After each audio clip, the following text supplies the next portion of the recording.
ہم کریں گے ہر مظلوم کی حمایت۔ السلام علیکم، میں ہوں حرین فاطمہ اور آپ دیکھ رہے ہیں حمایتی نیوز HD چینل۔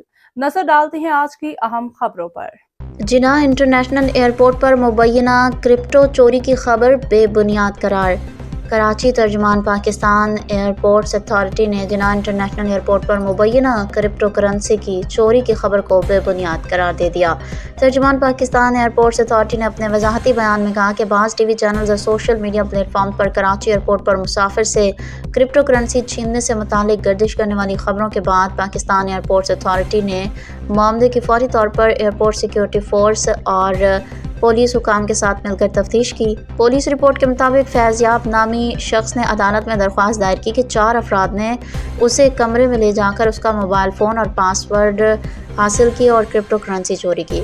تاہم تصدیق کے بعد معلوم ہوا کہ متعلقہ شخص نے نہ ASF کو اور نہ PA کو کوئی شکایت درج کرائی ہے۔